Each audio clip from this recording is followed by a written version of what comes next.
मी PS. Jadhav आपला पूर्ण वेळ अभ्यासासाठी देणाऱ्या सर्व मित्रांचं या व्हिडिओमध्ये स्वागत करतो. मित्रांनो, आज आपण क्वेश्चन टॅग वरील 10 प्रश्न पाहणार आहोत. क्वेश्चन टॅग वरती कशा पद्धतीने प्रश्न विचारले जातात आणि त्याची करेक्ट उत्तरं कशी लिहायची याबाबतचा सराव आपण आज 10 प्रश्नांसोबत करत आहोत आणि काही नियम पण पाहणार आहोत. लक्षात घ्या, पहिला नियम क्वेश्चन टॅगचा असा असतो की तुम्हाला क्वेश्चन टॅग देण्यासाठी करण्यासाठी एक वाक्य दिलेलं असतं. तर नेहमी लक्षात ठेवा, पहिला नियम कॉमन रूल की दिलेलं वाक्य जर पॉझिटिव्ह असेल तर त्याचं क्वेश्चन टॅग निगेटिव्ह होतं आणि जर दिलेलं वाक्य हे निगेटिव्ह असेल तर त्याचं क्वेश्चन टॅग हे पॉझिटिव्ह होतं. हा एक कॉमन जनरल नियम तुम्ही लक्षात ठेवला पाहिजे. आता यापुढे इथे प्रश्न आहेत आणि त्याची योग्य ती उत्तर आपण या ठिकाणी शोधूयात.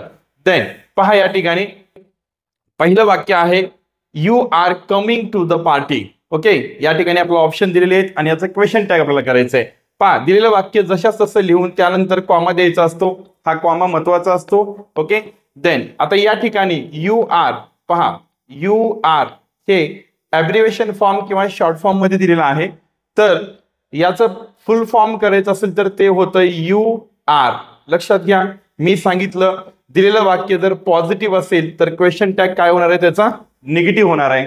मग निगेटिव्ह करण्यासाठी आपण काय करतो, पुढे असलेले जे सहाय्यकारी क्रियापद आहे, हेल्पिंग वर्ब आहे, त्याचं निगेटिव्ह फॉर्म करतो, शॉर्टन फॉर्म घेतो, ॲब्रिव्हिएशन्स घेतो.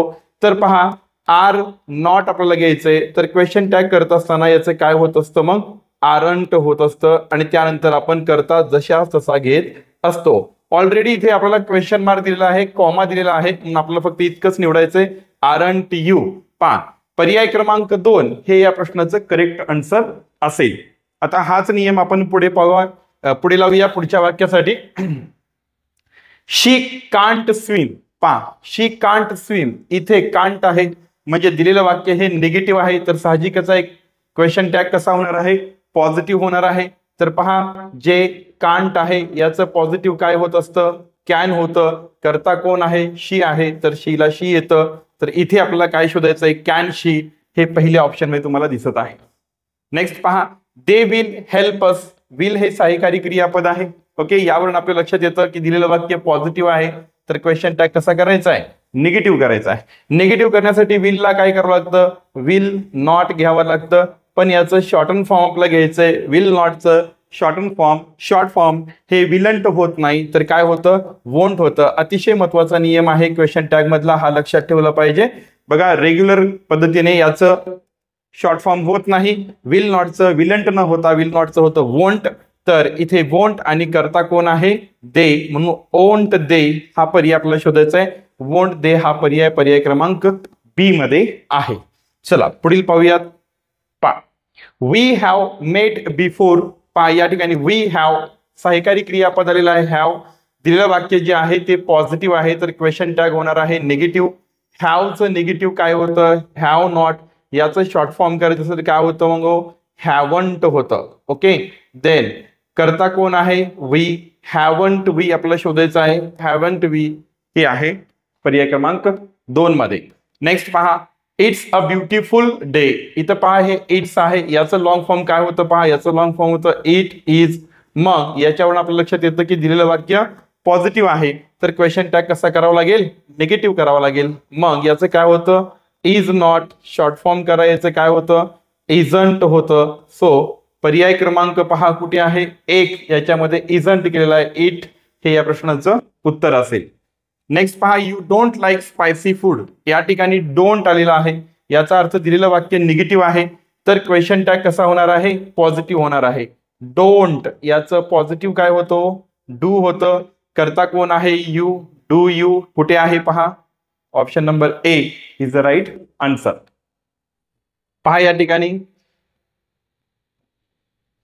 He should call you. या ठिकाणी दिलेल्या वाक्यामध्ये मॉडल ऑक्झिलरी वर्ब आलेले काय, शुड. पहा, शुडचं निगेटिव्ह फॉर्म होतं शुड नॉट आणि याचं शॉर्ट फॉर्म होतं शुडंट. ओके, तर आपला पर्यायामध्ये पाहावं लागेल की शुडंट कुठे आहे, तर शुडंट इथे आहे. सब्जेक्ट ही होता, या ठिकाणी ही option number A is the right answer. Next आहे यू हॅवंट. हॅवंट मीन्स दिलेलं वाक्य निगेटिव्ह आहे, क्वेश्चन टॅग आपल्याला पॉझिटिव्ह करावा लागेल. म्हणून हॅवंट जे आहे ते हॅवंटचं पॉझिटिव्ह काय होईल, हॅव होईल. करता कोण आहे, यू आहे, म्हणून हॅव कुठे आहे पहा, ऑप्शन नंबर बी मध्ये हॅव यू. नेक्स्ट आहे वी वेअर लेट. त्या ठिकाणी पहा वेअर आहे, वेअर आहे याचा अर्थ पहा पुढे नॉट नाहीये म्हणून हे वाक्य पॉझिटिव्ह आहे. याचं निगेटिव्ह करायचं असेल तर काय करावं लागेल, वेअर नॉट. आणि याचं शॉर्ट फॉर्म तुम्हाला करायचं असेल तर काय करावं लागेल, वेरंट. पहा वेरंट कुठं आहे, या ठिकाणी ऑप्शन नंबर डी मध्ये आहे, करता वी. ओके, लास्ट क्वेश्चन आपण पाहूया. They don't need to live at. Don't helping verb don't आहे म्हणजे दिलेलं वाक्य निगेटिव्ह आहे, क्वेश्चन टॅग पॉझिटिव्ह करायचं आहे. डोंटचं पॉझिटिव्ह काय होतं, डू होतं. ओके, देन डूचा पर्याय कुठे आहे पहा, ऑप्शन नंबर ए. तर विद्यार्थी मित्रांनो, ही होती क्वेश्चन टॅग वरची 10 वाक्य आणि त्याचा आपण क्वेश्चन टॅग केलेला आहे. अशा प्रकारची वाक्य तुम्हाला परीक्षेमध्ये विचारली जाऊ शकतात. त्याचं उत्तर या पद्धतीने तुम्हाला द्यावं लागेल. अजून वाक्यांचा सराव आपण पुढील व्हिडिओमध्ये करणार आहोत.